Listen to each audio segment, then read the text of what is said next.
അഹദുകും ഹത്താ അകൂന അഹബ്ബ ഇലൈഹി മിൻ നഫ്സിഹി. ഉമറേ, നീ നിന്റെ ശരീരത്തെക്കാളും എപ്പോഴാണ് ഉമറേ നീ എന്നെ ഇഷ്ടപ്പെടുന്നത്? അപ്പോൾ മാത്രമേ ഉമറേ നീ പൂർണ്ണമായ മുഅ്മിനാവുകയുള്ളൂ.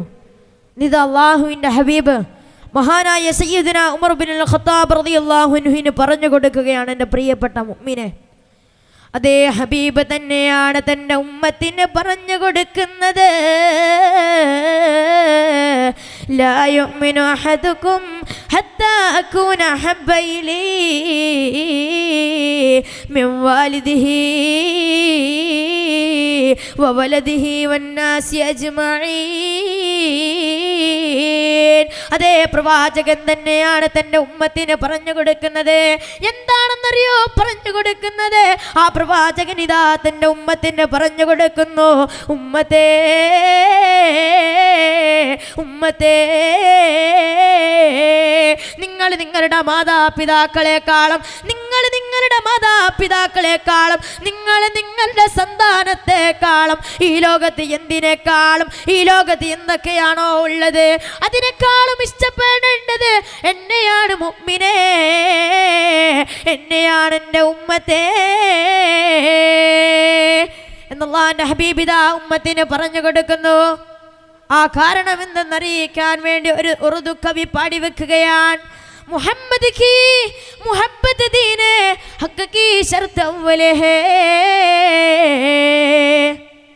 इसमें अगर खामी तो सब कुछ नामुकम्मल है. ഈമാനും ദീനും പൂർത്തിയാവണമെങ്കിൽ അള്ളാന്റെ ഹബീബിനെ നിങ്ങൾ സ്നേഹിക്കണേ. എന്നെങ്ങാനും അള്ളാന്റെ ഹബീബിനോടുള്ള ഇഷ്ടത്തില് എന്തെങ്കിലും കുറവ് സംഭവിച്ചാൽ ഒന്നും പൂർണ്ണമാവുകയില്ല. എൻ്റെ ബല്ലാകടപ്പുറത്ത് എൻ്റെ ജ്യേഷ്ഠനായ ചെറുപ്പക്കാരാ, എല്ലാം പൂർണ്ണമാണ്. നീ ചെയ്യുന്ന ഒരു അമലും സ്വീകരിക്കപ്പെടുകയില്ല, നീ ചെയ്യുന്നൊരു കാര്യവും സ്വീകരിക്കപ്പെടുകയില്ല എന്ന് ആ ഉറുദു കവി പാടിക്കൊടുക്കുകയാണ്.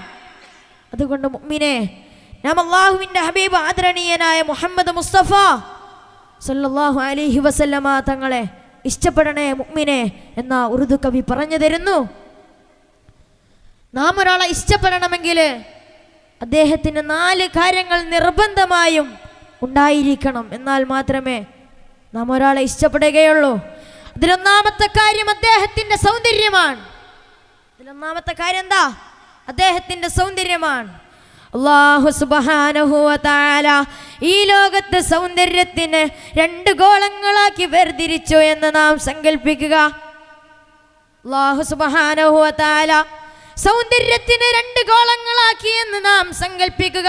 അതിലൊന്നാമത്തെ ഗോളം ഇതാ, അല്ലാഹുവിൻ്റെ ഹബീബ് ആദരണീയനായ മുഹമ്മദ് മുസ്തഫ സല്ലല്ലാഹു അലൈഹി വസല്ലമ തങ്ങൾക്ക് അല്ലാഹു ഇതാ കൊടുക്കുകയാണ്. രണ്ടാമത്തെ ഗോളത്തിന്റെ പകുതി യൂസഫ് നബിക്കും, ബാക്കി പകുതി ആദം മുതൽ പല കാലവും കഴിഞ്ഞ് മുഹമ്മദ് നബിയുടെ ഉമ്മത്തിലേക്ക് വരെ അള്ളാഹുവിൻ്റെ ആ സൗന്ദര്യത്തെ അല്ലാഹു തആല എത്തിക്കുകയാണ്.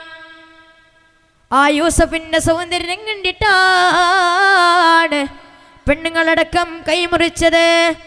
അല്ലാഹുവിന്റെ ഹബീബിന്റെ സൗന്ദര്യം കാണുമ്പോ ആദം നബി മുതൽ മുഹമ്മദ് നബി വരെയുള്ള എല്ലാ ഉമ്മത്തീങ്ങളും ഒന്ന് അമ്പരന്ന് പോകും. അത്രത്തോളം അത്ഭുതപ്പെടുന്ന സൗന്ദര്യമാണ് അല്ലാഹുവിന്റെ ഹബീബിൻ്റെത്.